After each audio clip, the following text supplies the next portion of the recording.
Selamat pagi anak didik kami kelas 12 jurusan IPS SMA Negeri 1 Sidamanik. Kita lanjutkan materi pelajaran kita bab yang ketiga, yaitu pemanfaatan peta, penginderaan jauh dan sistem informasi geografi. Baik, jadi dari materi ini sebenarnya sudah masuk kita ke materi semester yang kedua, tetapi karena nanti materi waktu yang dipergunakan di semester 2 itu kurang, sehingga kita lanjutkan saja dengan ke bab yang ketiga, ya. Seharusnya 3-4 itu materi semester 2, tetapi karena waktu nantinya di semester 2 itu kurang, sehingga kita lewatkanlah ke materi ke semester 2. Walaupun nantinya bab 3 ini tentunya tidak diujikan nanti untuk ujian akhir untuk akhir semester, ya, semester 1. Ya. Baik. Kita mulai dari materi ini. Yang akan kita jelaskan sekarang adalah mengenai interpretasi peta dan pengolahan citra penginderaan jauh terkait jaringan transportasi dan tata guna lahan. Jadi nanti secara khusus kita bahas mengenai peta dulu, ya, mengenai peta. Kemudian nanti pembahasan berikutnya adalah mengenai analisis keruangan pada sistem informasi geografis ataupun SIG terkait dengan potensi wilayah dan kesehatan lingkungan. Baik, itulah dua materi bagian dari pembahasan tentang bab 3 ini. Baik, jadi dari bab 3 tersebut kompetensi dasar yang ditetapkan, yaitu diharapkan Anda dalam mempelajari materi ini, pemanfaatan peta penginderaan jauh dan sistem informasi geografi tersebut, Anda diharapkan dapat menganalisis jaringan transportasi dan tata guna lahan dengan peta dan atau citra penginderaan jauh serta SIG kaitannya dengan pengembangan potensi wilayah dan kesehatan lingkungan. Itulah kompetensi dasar yang ditetapkan untuk bab 3 ini. Nah, kemudian dari materi yang sekarang ini, yaitu interpretasi peta dan pengolahan citra penginderaan jauh terkait jaringan transportasi dan tata guna lahan. Yang pertama adalah interpretasi peta, yaitu meliputi membaca peta dan menginterpretasi peta. Ya. Baik, untuk menilai interpretasi peta tersebut, kita awali daripada apa itu peta penginderaan jauh dan SIG, ya. Yang disebut dengan peta itu adalah sebuah gambaran permukaan bumi pada bidang datar dengan skala tertentu melalui sebuah sistem proyeksi. Ya, sedangkan penginderaan jauh adalah merupakan ilmu dalam mengumpulkan informasi suatu objek tanpa menyentuh atau berkontak fisik langsung dengan objek tersebut. Secara umum, penginderaan jauh berkaitan dengan pengolahan citra dalam mengetahui atau mengamati suatu fenomena di muka bumi. Ya, sedangkan sistem informasi geografi adalah sistem komputer yang digunakan untuk memasukkan, menyimpan, memeriksa, mengintegrasikan, memanipulasi, menganalisis dan menampilkan data yang berhubungan dengan posisi-posisi di permukaan bumi.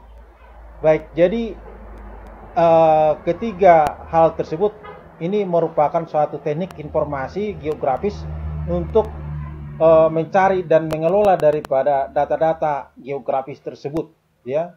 Nah, inilah yang digunakan. Inilah tiga teknik informasi, baik peta, penginderaan jauh dan sistem informasi geografi. Nah, untuk berikutnya adalah apa yang disebut dengan interpretasi peta. Ya.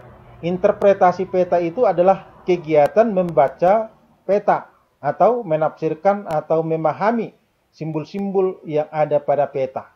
Ya, itulah yang disebut dengan interpretasi peta. Jadi kegiatan membaca peta, menafsirkan peta, kemudian memahami simbol-simbol yang terdapat di dalam peta tersebut, sehingga tentunya nantinya dalam membaca peta tersebut, ya, memungkinkan dapat diperoleh informasi dari peta tersebut, ya, sehingga pengguna peta itu dapat memahami berbagai unsur-unsur geografis, ya. Jadi peta tersebut tentunya dimanfaatkan ataupun digunakan oleh si pengguna, ya. Nah, bagaimana dia untuk bisa menggunakannya? tentunya ada hal-hal yang perlu diperhatikan di dalam mencari informasi dalam peta tersebut, ataupun ada hal-hal yang perlu diperhatikan untuk membaca suatu peta tersebut. Yang pertama adalah judul peta. Ya, judul peta. Judul peta ini memberikan isi ataupun karakteristik peta yang digambarkan. Jadi dari judulnya ini bisa kita ketahui ya apa isi daripada peta tersebut. Apakah misalnya mencakup tentang persebaran sumber daya alam, apakah itu mencakup tentang kondisi cuaca dan lain sebagainya. Nah, kemudian yang kedua adalah diperhatikan lagi adalah skala, ya, skala yang ditetapkan dalam peta tersebut. Jadi skala peta itu menunjukkan perbandingan jarak, ya, yaitu jarak pada peta dengan jarak sebenarnya di lapangan. Jadi informasi dalam peta tersebut tentunya akan memungkinkan untuk bisa dicari, ya, jarak sebenarnya di lapangan, yaitu dengan melakukan perhitungan dengan skala tersebut, ya, perhitungan dengan skala itu. Nah, kemudian bagian ketiga, hal yang perlu diperhatikan lagi dalam yang ketiga adalah garis lintang dan garis bujur, ya, garis lintang, garis bujur, yaitu untuk mengetahui posisi lokasi daerah yang digambar, ya. Jadi garis lintang itu garis yang secara horizontal melingkari daripada wilayah permukaan bumi, sedangkan garis bujur itu merupakan garis yang secara vertikal, ya. Jadi setiap wilayah di permukaan bumi memungkinkan bisa ditentukan berapa derajat garis lintangnya dan berapa derajat garis bujurnya.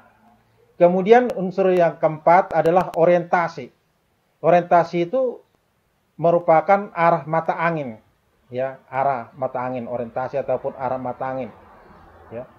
Nah, ini untuk mengetahui arah lokasi yang digambar pada peta tersebut, ya. Jadi dengan arah mata angin yang dibubuhkan di dalam suatu peta tersebut, maka nantinya memungkinkan, ya, setiap lokasi bisa ditentukan arahnya, ya, bisa ditentukan arahnya itu dengan menghubungkan, ya, arah lokasi dari satu titik ke titik yang lainnya. Kemudian yang kelima adalah sumber data dan tahun pembuatan petanya. Ya, ini sangat penting sekali, ya, dari mana harus diketahui dari mana sumber datanya, ya, data peta itu diperoleh dari mana, ya, kemudian tahun berapa, sehingga nanti data-data yang diperoleh itu memungkinkan, ya, apakah datanya itu, ya, artinya sesuai dengan kondisi yang sekarang atau sudah banyak yang terjadi perubahan, ya. Jadi perlu untuk diketahui tahun pembuatannya dan sumber datanya. Nah, kemudian yang keenam adalah simbol, ya. Simbol yang digunakan pada peta itu menggunakan simbol apa saja. Jadi simbol itu adalah merupakan tanda konvensional yang terdapat di dalam peta untuk mewakili keadaan sebenarnya yang ada di lapangan. Jadi simbol ini bisa nanti diperhatikan di dalam legenda yang dimuat di dalam peta tersebut.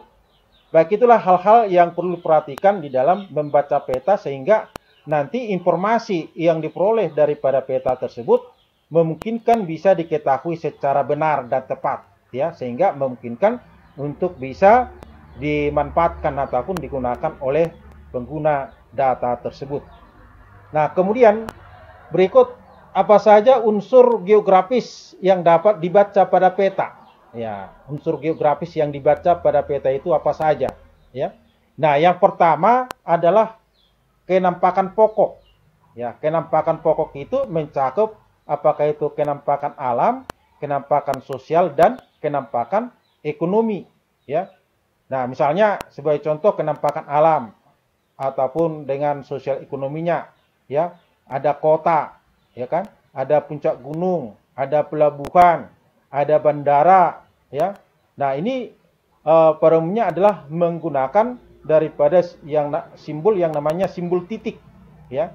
Nah, kemudian berikutnya ada sungai, ada jalan, ada batas wilayah. Ya, kemudian ini karena dia objeknya memanjang, pada umumnya ini adalah menggunakan yang namanya simbol garis, ya. Nah, kemudian berikutnya objek yang lainnya adalah danau, ya, waduk, lahan pertanian. Nah, ini bisa digambarkan dengan simbol yang namanya adalah simbol area. Jadi pada umumnya ya objek-objek yang ada di peta itu digambarkan dalam 3 bentuk simbol. Ada simbol titik, kemudian ada simbol garis, ada simbol area. Ya, nah, jadi simbol inilah yang harus diamati untuk bisa mengetahui ya ketampakan alam ataupun sosial dan ekonomi yang tergambar di dalam peta tersebut. Nah, kemudian berikutnya unsur geografis yang kedua yang dapat dibaca pada peta adalah unsur jarak. Ya, jadi artinya bahwa peta itu tidak hanya menginformasikan tentang ketampakan objek, tetapi adalah demikian juga dari unsur jarak. Berapa jarak lokasi yang dipetakan, berapa luasnya, itu memungkinkan untuk bisa diperhitungkan. Ya, jadi dari unsur jarak ini, yaitu yang diperhitungkan, misalnya ada ya 2 jarak, ada jarak lurus, ya, ada jarak berkelok-kelok, ya, ada jarak lurus, ada jarak berkelok-kelok. Nah, kalau jarak lurus, ya, yaitu untuk mengetahui jaraknya adalah mengukur dari satu titik ke titik lain yang perlu ya yang harus ataupun yang akan dicari ya berapa jaraknya, ya. Nah, jadi diukur dulu berapa, misalnya dari kota A ke kota B, ya, berapa jaraknya dalam peta tersebut, ya. Jadi tentunya dari peta itu dibuatkanlah penggaris untuk mengukur berapa sentimeter jaraknya, ya. Nantinya setelah diketahui jaraknya, maka berapa sentimeter pada peta tersebut, ya, maka nanti dikalikan dengan skala, ya, dikalikan dengan skalanya. Kemudian kalau objeknya berkelok-kelok seperti misalnya jalan, batas negara, ya, kemudian sungai, ini kan bukan jarak lurus dia, tetapi berkelok-kelok. Nah, bagaimana caranya? Nah, ini perumnya dengan menggunakan benang. Ya, benang diletakkan di atas objeknya, apakah jalan tadi, batas ataupun sungai, ya. Kemudian nanti benangnya direntangkan di atas mistar, ya, diukurlah di atas mistar itu berapa panjang benangnya tadi, ya. Nah, kemudian nanti kalikan dengan skala, ya. Jadi sebagai contohnya, kalau jarak yang diperhitungkan tadi, ya, baik misalnya jarak lurus ataupun jarak berkelok-kelok, tentunya kalau berkelok-kelok tadi, ya, diluruskan dia. Jadi diluruskan dengan menggunakan benang. Jadi benangnya itu diletakkan di atas objek yang berkelok-kelok tadi, kemudian setelah direntangkan, tentunya sudah jadi lurus, ya. Nah, kemudian diletakkan itu di atas mistar. Nah, kemudian nanti dilihat berapa sentimeter. Nah, kemudian nanti itulah dikalikan dengan skala. Jadi sebagai contohnya di sini, kalau misalnya jaraknya itu tadi pada petanya adalah 3 cm, kemudian skala petanya 1/50.000, maka jarak di lapangan itu adalah 3 kali 50.000 cm. Ya, 3 kali 50.000 cm. Nah, kalau kita kalikan ini tentunya adalah 3 kali 50.000 berarti 150.000 cm. Ya, 150.000 cm. Nah, inilah yang kita konversi ke kilometer. Karena kalau di lapangan tentunya tidak ada menggunakan ukuran cm.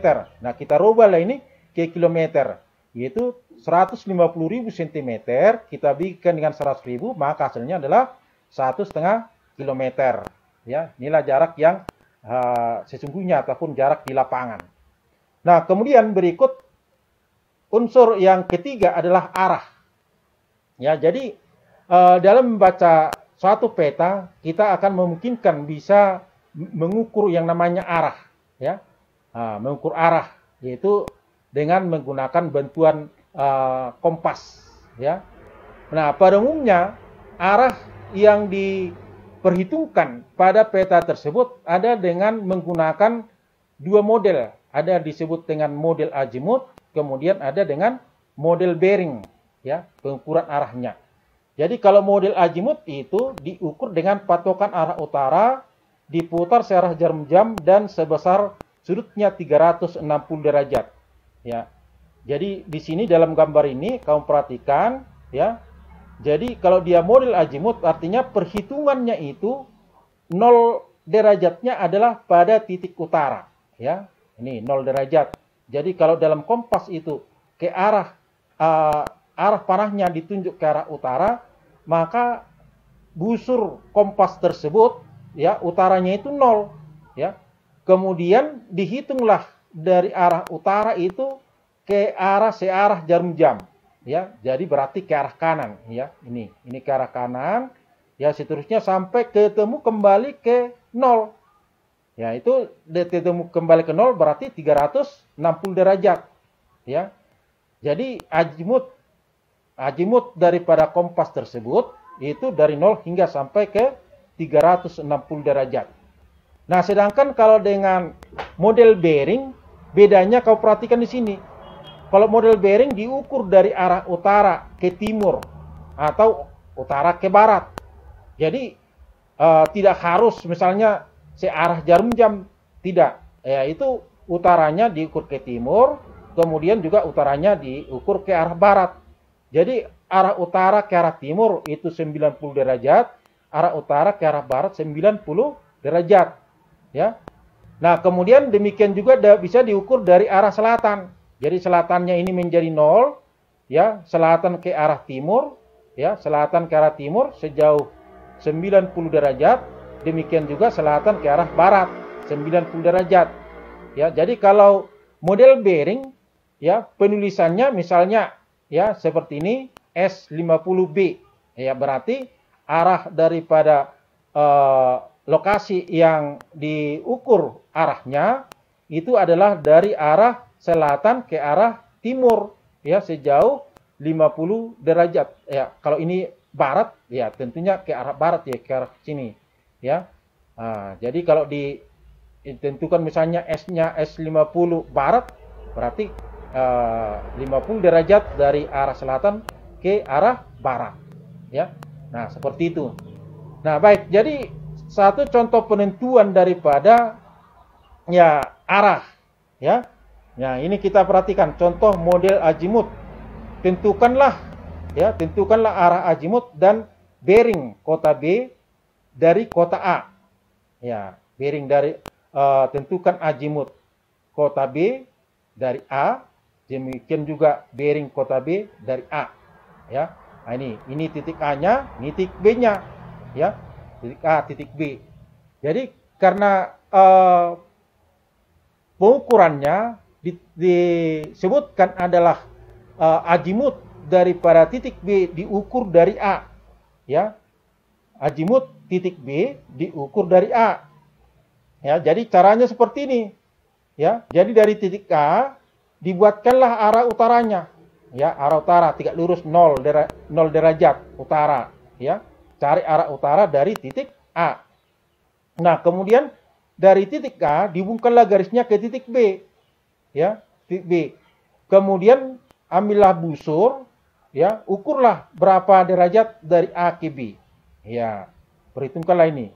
Sudut yang terbentuk ini dari A ke B ini ke A ke B ke arah utara ini berapa derajat busurnya. Inilah yang disebut dengan azimut, ya. Ukuran azimut A, azimut B diukur dari A. Ya, jadi dari arah azimut B diukur dari A, ini perhitungannya adalah 125 derajat. Ya. Nah, kemudian kalau dengan model bearing kau perhatikan di sini. Ini arah utara, ya, selatan, timur, barat, ya. Jadi lokasi dari titik B-nya diukur dari A, ya, diukur dari A. Ini dari titik B-nya. Jadi arah mata anginnya dibuatkan di titik A, Nah, inilah titik A-nya, ya kan? Ini utara, selatan, timur, barat, ya. Ini titik B-nya. Nah, jadi dari arah titik A, ya, titik A dihubungkanlah garis ke arah titik B, ya, dihubungkan garis dari titik A ke titik B. Nah, kemudian diukurlah sudutnya dari arah selatan, ya, karena lokasi daripada titik B ini sudah berada di arah selatan. Nah, kalau tadinya B-nya ini di arah utara, maka diukur dari arah utara. Nah, karena ini berada B-nya di arah selatan, maka ukurannya adalah dari arah selatan.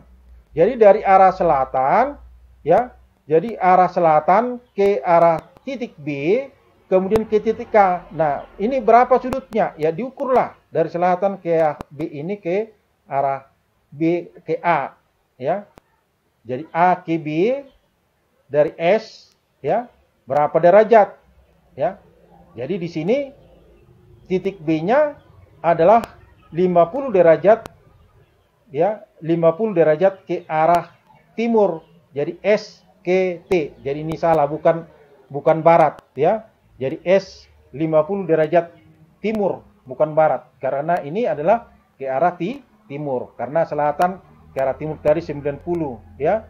Jadi kalau S ke garis A ke titik B ini, ya, tentunya inilah kalau diperhitungkan itu adalah sekitar 50 derajat. Maka bearing ataupun sudutnya disebutkan S 50 derajat timur, ya. Sedangkan di sini tadi untuk azimutnya, azimut titik B dari A itu adalah 125 derajat, ya. Jadi nggak ada sebutan S ke B, tidak, ya, karena di sini ya kalau disebutkan dengan azimut tadi sudah secara menyeluruh ini perhitungannya mulai dari titik 0 terus bersambung sampai ke arah 360 derajat. Ya, jadi nggak ada dibagi-bagi, ya, karena di sini dibagi atas dua bagian, utara, ya, utara timur, utara barat, ya, selatan timur, selatan barat, ya kan. Nah, itu bedanya untuk ukuran arah model azimut dan model bearing, ya.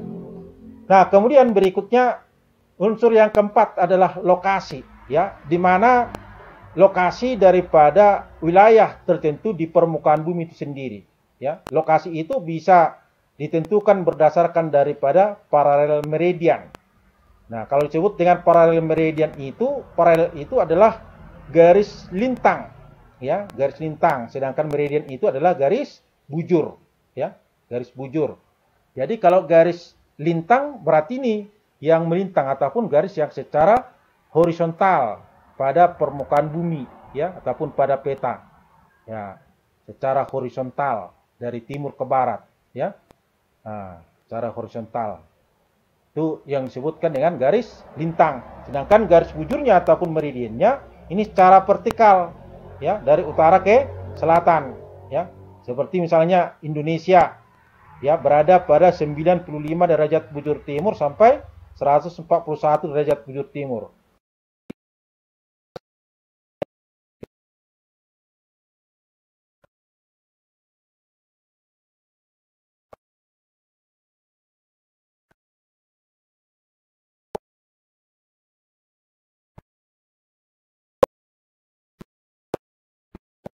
Ya.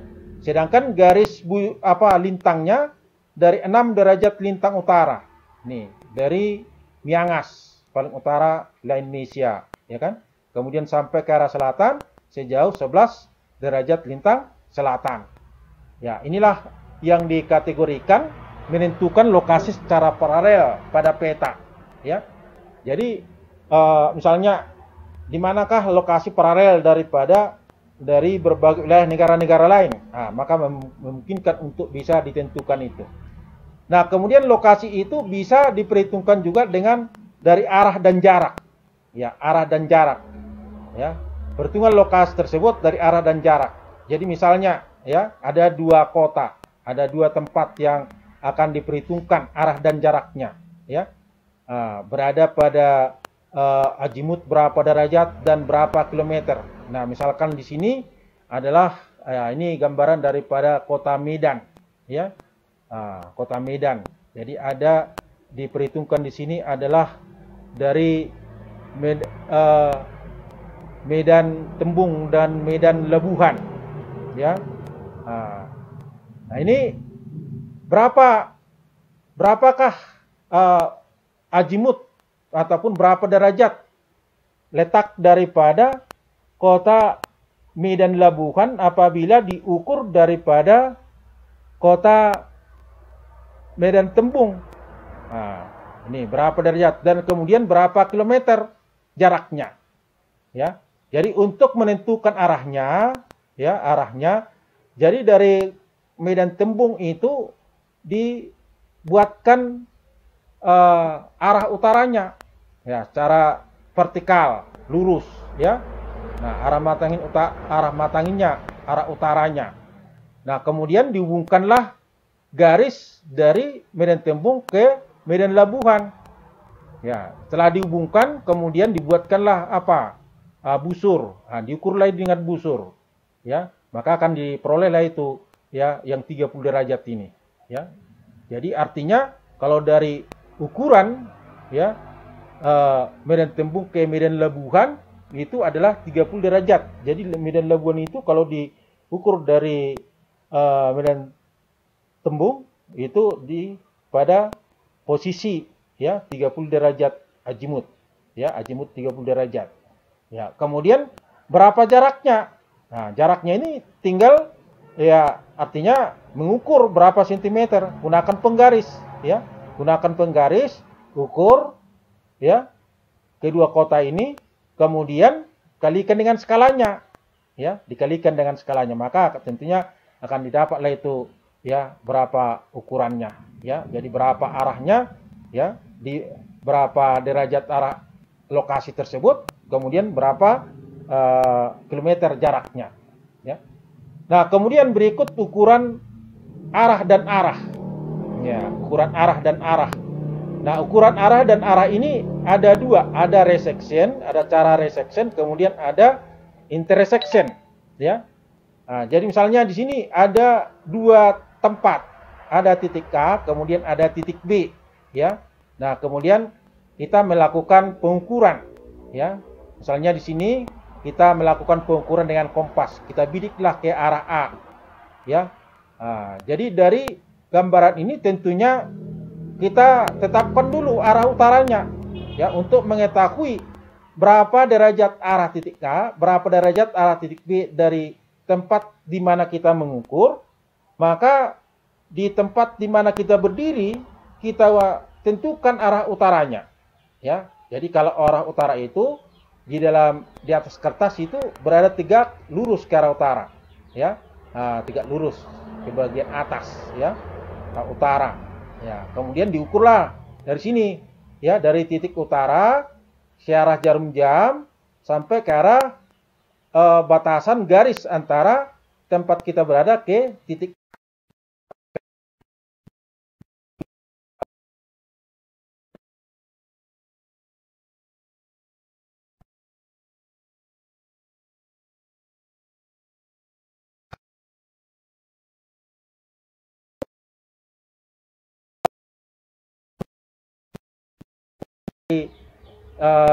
Lokasi arah utaranya tadi, utaranya hubungkanlah itu ke arah garis titik B, maka nanti diperolehlah itu 30 derajat ya. Maka ukuran arah dari tempat kita berada ke arah B sejauh 30 derajat, sedangkan ke arah A sejauh 330 derajat. Nah, kemudian berikutnya ukuran arah yang lainnya yaitu kebalikan yang kita perhatikan di sini ya. Nah, kalau tadi yang kita perhitungkan azimutnya adalah dari tempat kita berada ya. Sedangkan kalau di gambar yang kedua ini kita mengukurnya itu dari arah puncak gunung ya ke arah tempat sebelumnya kita berada ya. Berapa derajat busurnya ya kan? Demikian juga dari A.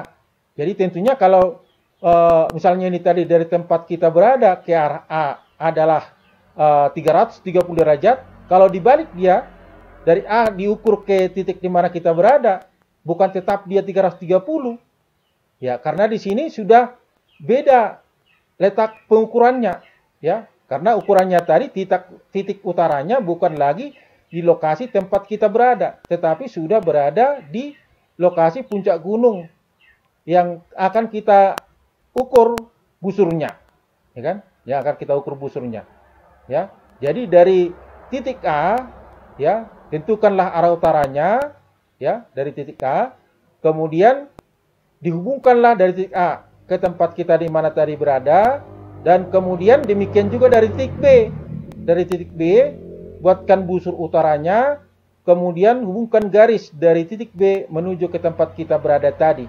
Ya, jadi ukuran dari busur derajat, ya, busur derajat dari arah utara menuju ke tempat kita berada tadi dari titik A, ini jaraknya adalah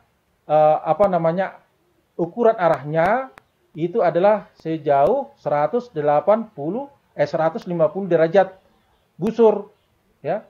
Sedangkan dari titik B itu ini setelah kita tentukan utaranya, kita buatkan garisnya, kita perhitungkan dengan busurnya, maka nanti akan diperolehlah busurnya itu mencapai 210 derajat, ya.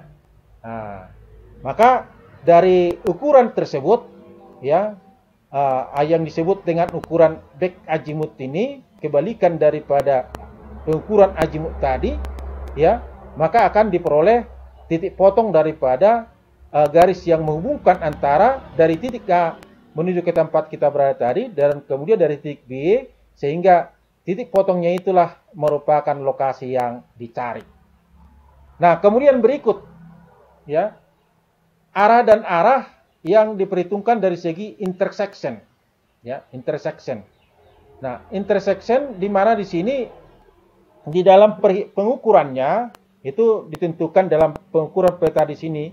Misalnya kita siapkan petanya, ini peta Pulau Jawa, ya. Nah, di mana diketahui azimut X dari Sukabumi 45 derajat, ya. Azimut X dari Cirebon 270 derajat. Nah, di manakah lokasi, ya, lokasi daripada pertemuan antara azimut X dari Sukabumi 45 derajat dan azimut X dari Cirebon 270 derajat. Di manakah titik X-nya? Ya, jadi mencari titik X-nya. Apabila perhitungannya dari Sukabumi titik X itu adalah 45 derajat busur, kemudian dari Cirebon 270 derajat. Jadi untuk menentukannya di atas peta, kita mencari kota Sukabuminya. Di mana letak Sukabuminya? Nah, misalnya ini. Ya, inilah titiknya. Kota Sukabuminya. Di titik kota Sukabumi inilah kita buatkan arah utaranya, ya kan? Arah utaranya ataupun titik nolnya. Karena utara itu 0 derajat busur. Nah, kemudian kita buatkanlah dari arah titik utara garis dengan busur 45 derajat. Jadi dari arah titik utara kita perhitungkan pembuatan garisnya tadi, karena dari Sukabumi tadi, ya, dari Sukabumi ini 45 derajat. Nah, ini kita tariklah garisnya. Tarik garis, inilah garisnya yang dapat, ya kan? Karena dengan sudut 45 derajat. Jadi sudutnya ini kita tetap menggunakan busur lah kalau di atas kertas, ya. Nah, kita garis begini. Nah, kemudian berikutnya demikian juga dari, ya, kota Cirebon, ya. Kita dari kota Cirebon kita cari titik kota Cirebon, kemudian kita buatkan arah utaranya, ya, pembuatan arah titik kompasnya. Nah, kemudian nanti kita ukurlah, ya, busur 270 derajat. Ya, busur 270 derajat. Jadi perhitungannya tetap sama, antara 0 kemudian sampai dengan 270 derajat. Nah, inilah titiknya.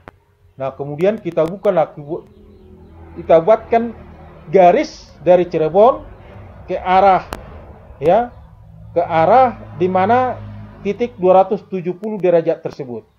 Ya, 270 itu, ya. Nah, jadi garisnya ini, ya. Jadi tentunya dari garis tersebut, kedua garis ini terdapat perpotongan, maka itulah lokasi yang dicari tadi. Maka dari titik X yang diketemukan, ya, kita hubungkan dengan petanya, maka lokasinya adalah kota Purwokerto, ya. Nah, itu dengan pengukuran arah dan arah yang disebutkan dengan cara intersection, ya. Kemudian ukuran jarak dengan jarak, lokasi tersebut diperhitungkan jarak dengan jarak. Nah, misalnya sebagai contohnya, ya, adalah di sini perumahan, ya kan? Dalam gambar ini ada perumahan. Perumahannya ada dengan nama blok-bloknya, Ya, ini semua rumah, ya kan? Rumah. Nah, ada misalnya seseorang mau mencari manakah lokasi blok C10, ya. Nah, padahal mereka itu awalnya adalah berada pada blok 4, ya, blok 4 ini titik warna merah ini. Di manakah blok 10 ini, ya?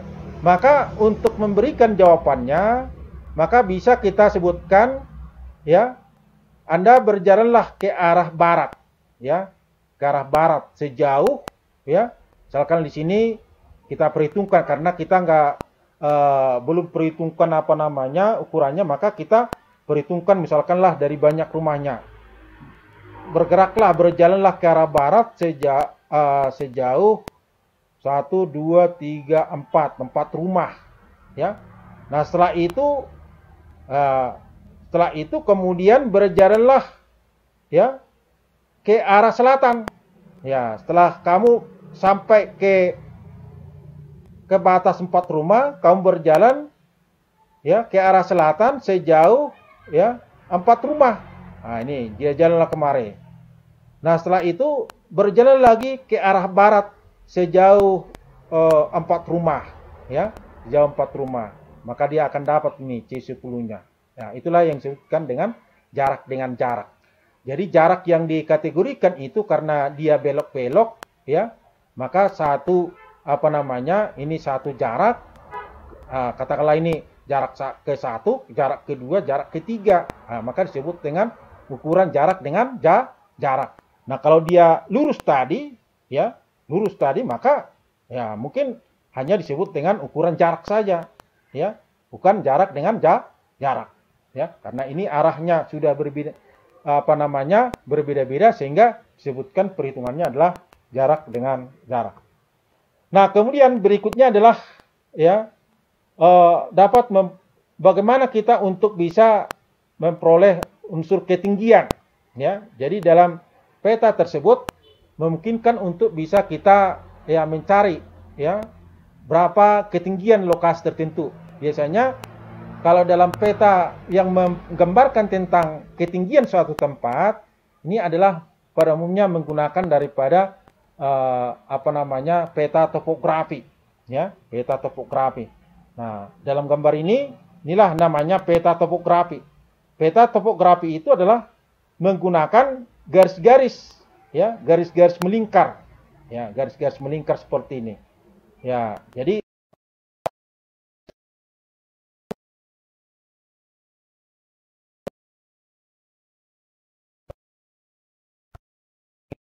cukup jauh, ya. Jadi ada yang dekat. Jadi garis-garis lingkar ini biasanya digambarkan dengan nama garis kontur, ya, garis kontur. Apa itu garis kontur? Nah, garis kontur itu adalah garis yang menghubungkan tempat-tempat yang ketinggiannya sama. Nah, ini. Jadi kalau misalnya ini garis kontur A ini tingginya sama ini, ya, 300 meter, ya. Kemudian garis kontur C, ini garis kontur C 500 meter. Ya, inilah dia garis konturnya, ya. Nah, kemudian berikutnya garis kontur berikut, ya. Karena di sini nggak disebutkan hurufnya. Ini garis kontur yang ketiga, ya. Ketinggiannya 700 meter. Jadi biasanya kalau garis kontur itu senantiasa dibuatkan ukurannya. Jadi kalau ada angka 300, 500, 700 di sini, inilah ketinggian tempat garis konturnya, ya. Ini ketinggian tempatnya. Jadi kalau peta topografinya sedemikian, maka ini bisa digambarkan ke bentuk yang sebenarnya, ya. Bentuk yang sebenarnya di permukaan bumi.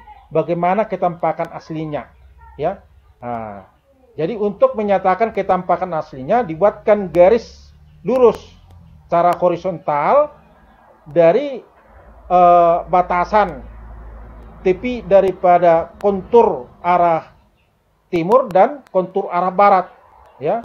Nah, ini garis konturnya, garis tengahnya, ya, garis tengahnya. Nah, kemudian garis tersebut, kemudian berikutnya kita buatkanlah garis-garis secara horizontal. Ini yang berada di bawah, ini garisnya, ya, ada kalau di sini ada 3 garis kontur, di bawah dia kita buatkan 3. Ini garis 1 300 meter, garis kedua 500 meter, kemudian garis ketiga 700 meter. Nah, kita hubungkanlah garis ya kontur 1, buatkan titiknya di garis di sini, inilah titiknya. Kemudian berikut garis kontur yang kedua, ini titiknya. Ya, kemudian garis kontur yang ketiga, sini titiknya, ya. Kemudian di sebelahnya, ya, garis kontur ketiga di sebelahnya, ya. Ini titiknya. Kemudian garis kontur kedua, ini titiknya. Garis kontur pertama, ya, ini titiknya, ya kan? Nah, setelah itu dari titik tersebut, kemudian kita hubungkan garisnya, ya, kita hubungkan garis yang menghubungkan daripada titik-titik tersebut.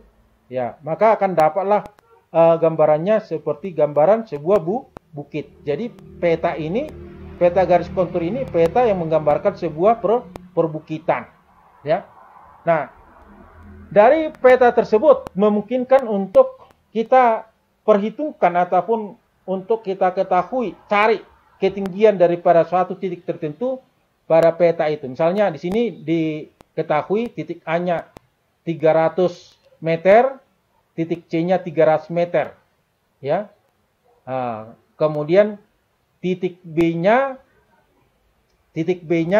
ini yang dicari, ya, berapa ketinggiannya. Ya. Berapa ketinggian titik B jika jarak A ke C. A ke C 4 cm.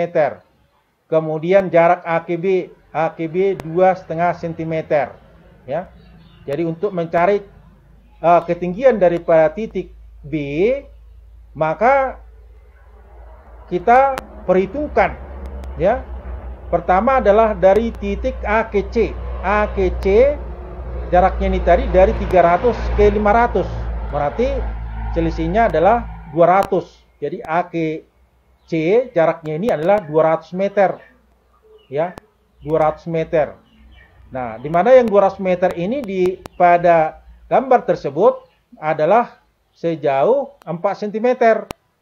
Ya, jadi 4 cm di atas kertas ataupun pada peta topografinya. Kemudian di lapangan dia 200 meter. Ya. Maka dari 4 cm ini kita carilah berapa jarak di lapangan dia pada 1 cm, ya. Berarti 200 meter, ya.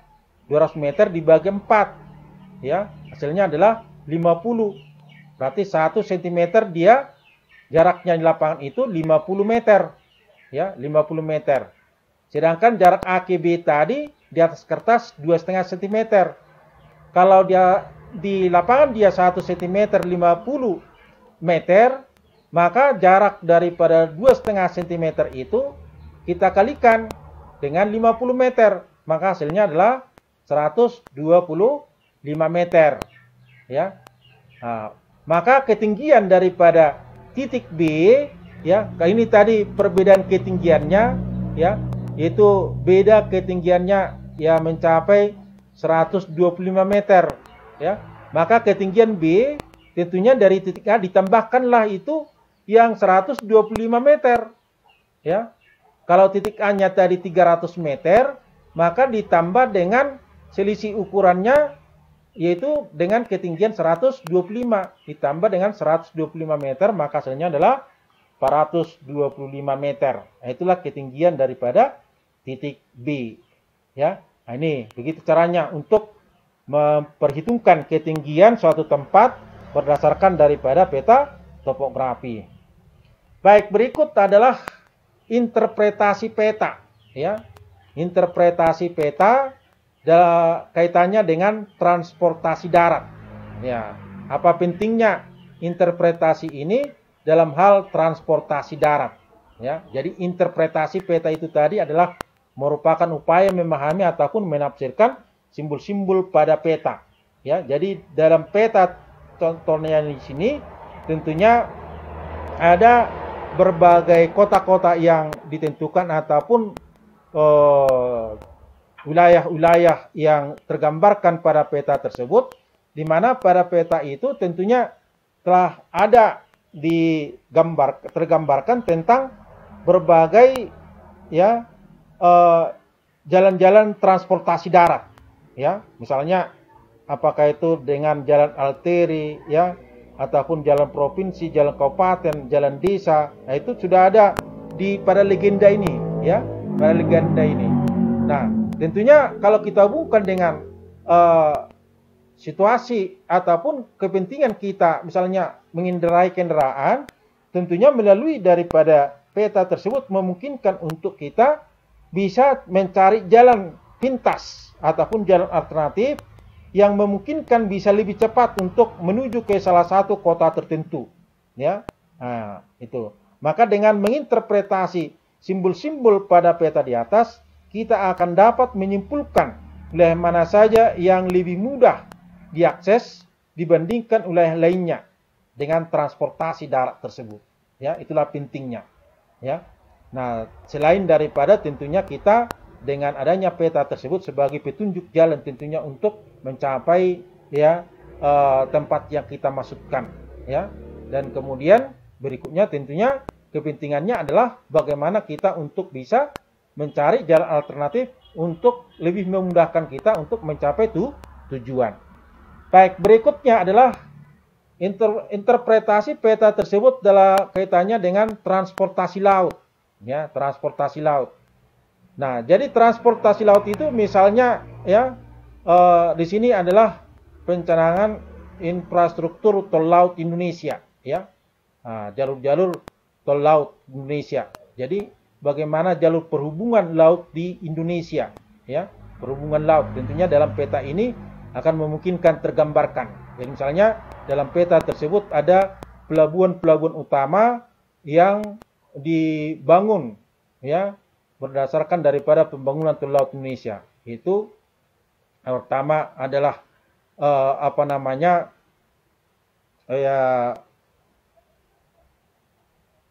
wilayah ya Tanjung Priuk, ya, Jakarta, ya, kemudian ke Tanjung Perak Surabaya, ya, kemudian seterusnya ke Makassar, kemudian ke Bitung, ya, kemudian ke Sorong. Nah, ini kota-kota pelabuhan besar yang diakses dengan jalur namanya tol laut. Kemudian berikutnya ke arah Sumatera Utara, ya, Sumatera Utara, yaitu ke